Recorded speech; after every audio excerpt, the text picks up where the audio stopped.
What's going on, guys? So we are back here in Madisonville, Texas, just north of Huntsville, Texas, and a couple hours north of Houston, Texas, actually about an hour and a half north. And we are again at Bray's Motor Museum.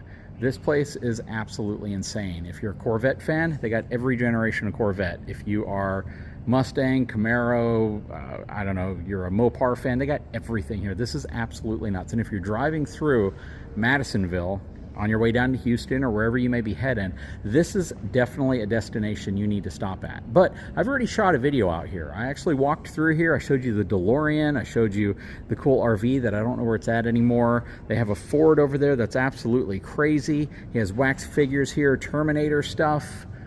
This big old beast right here, Bumblebee, and just crazy stuff. But what we're going to show you today is what's back here. Hang tight. I'll be right back.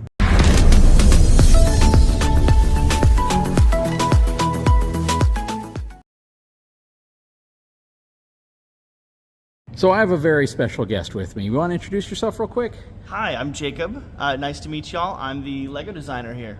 Lego designer. And when we say Lego, we are talking about an absolutely epic, insane, and awe-inspiring Lego setup here. So this is a really bad angle to capture everything, but if you want, I know you're about to get off, and are you cool to kind of give us a quick tour around everything? Because you'll be able to point out things that I won't be able to see. So let's start right here. And I think most people can identify the Capitol building. Oh yeah. Yep. So tell us a little story about this. So what was your what was the thought process whenever you got into a project like this? Because this is a lot more massive than it looks on camera. It's probably what, about 5 feet long?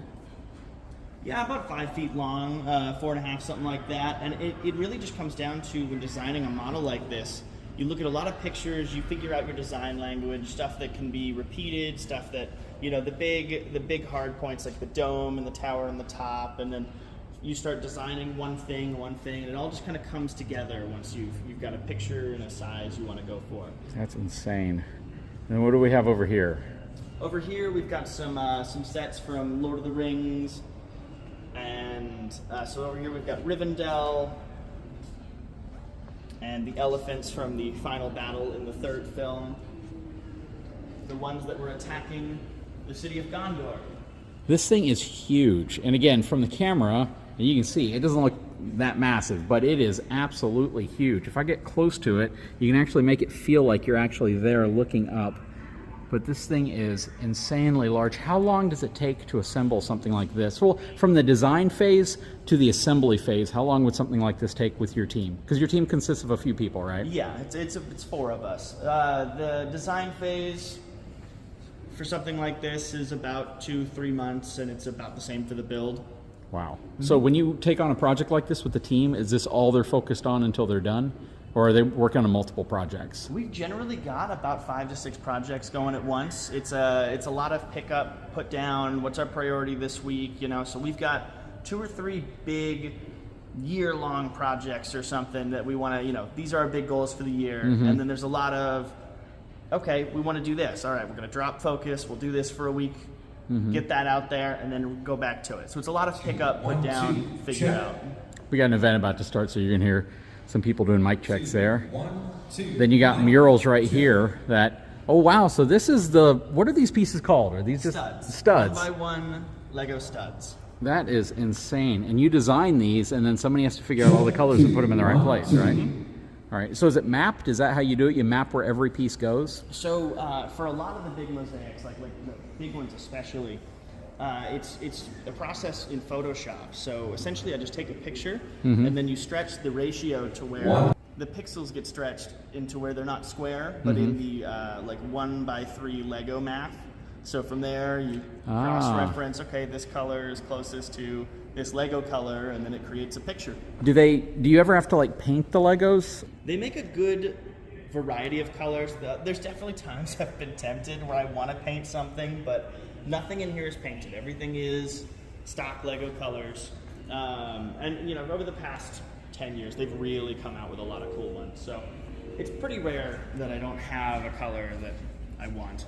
That's crazy. I can imagine the stockpile of Legos that you guys have. We've got a warehouse where it's just a bunch of these racks. We've got them separated by colors, piece type, and you know, we've got, whenever we get in shipments of just loose Lego, some people buy like Facebook lots or just wherever, you know, someone's donated, we'll then sort through it and put it in the wall. So it's a lot easier than just sifting through all the miscellaneous pieces. So tell me what's going on here. I know this is all Star Wars, but what was kind of the mentality behind this design? So I absolutely love this. It's one of my favorites in here. It's the Battle of Hoth. And we just wanted to put a lot of cool little Easter eggs in it. So like here we've got the original, these two are the kits from Star Wars, the original AT-AT versus the more modern Lego AT-AT. Wanted to show the, you know, the whole trench warfare, make it feel hectic with the explosions, but then goofy with the snowball fight that's happening in the background. And we just like hiding a lot of little silly things for people to come in and find. Even myself, I'll come over here and just stare at it. And we want people to be able to look, and every time they look a different way, there's something new for them to see. You know, I was telling them that growing up, when you put Legos together and you made these cozy little areas, these crazy little things, there's this cozy feeling about it when you're populating a city or an environment with Lego characters. It is, and I grew up with Legos. I love Legos, and this just takes that to a whole nother level. And the detail is absolutely insane. Over here we got this is a Death Star, right? Yes, sir. Okay. Death Star 2. Yeah, Death Star 2. I knew there were two of them, so I didn't know which one. Let's go look at some of the cityscapes. I'm not sure exactly what you'd call them. Well, first of all, I kind of nerd out on this stuff. Are all these like remote controlled, or are they? Yeah, a lot of them, the bigger ones. The real small ones are just little models, but the big ones are fully remote controlled. You know, they've got switches for gears and stuff. That is so cool, man. How much would like this one weigh? 10, 15 okay. pounds.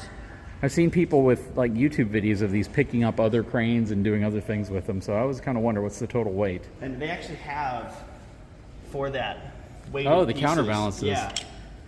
So you can stack quite a bit on there. That is really cool. Balance it out. Okay, so now we're back on the Star Wars era. I mean, check this out. I'm hearing sounds. What am I hearing right now? So what you're hearing is we've got the turbo laser up here, firing at the top. And this one we just put in. I was real excited about it, and I put one of my little favorite Easter eggs in this. If you've ever played the Lego Star Wars games, in every Death Star level, there's a hot tub with stormtroopers in it.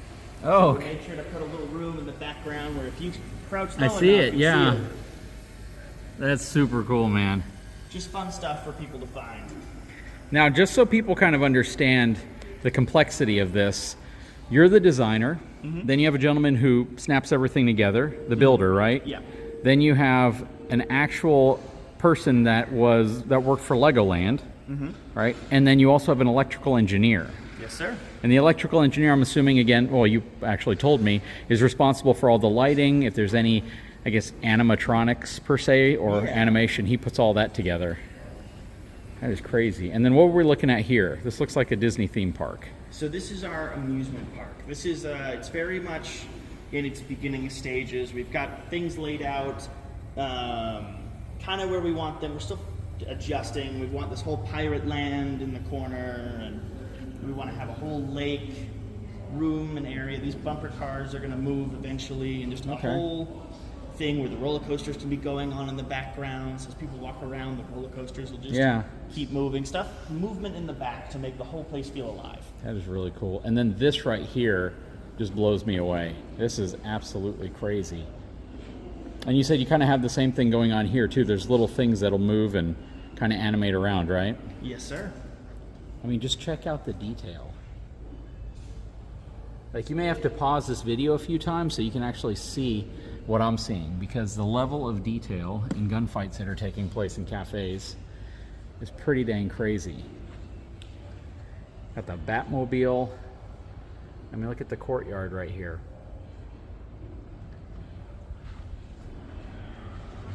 Look at that. You got lighting inside of all of here.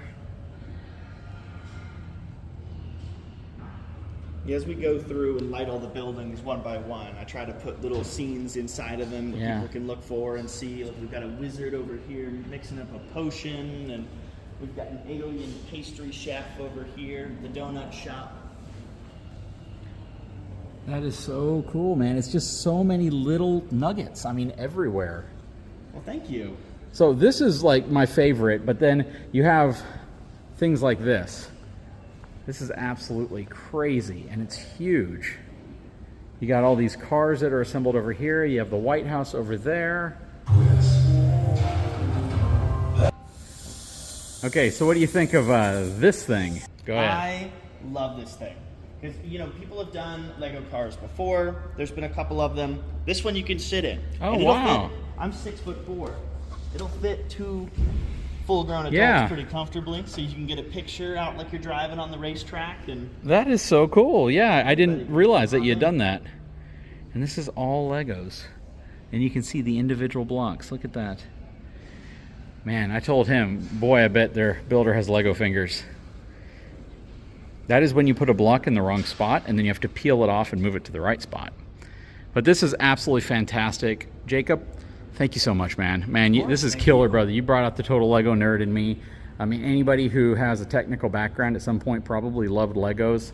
They got the Eiffel Tower, Sears Tower, and somebody making mic check noises in the background. So we also have the C5 Galaxy up here as well, which, how much did you say that weighs? just under 300 pounds. Just under 300 pounds. So on that note, we're going to wrap up so this gentleman can go home. All right, guys, I hope you enjoyed the video. If you haven't had a chance, please take a moment, subscribe to the channel, give me a thumbs up, and talk to you again very soon.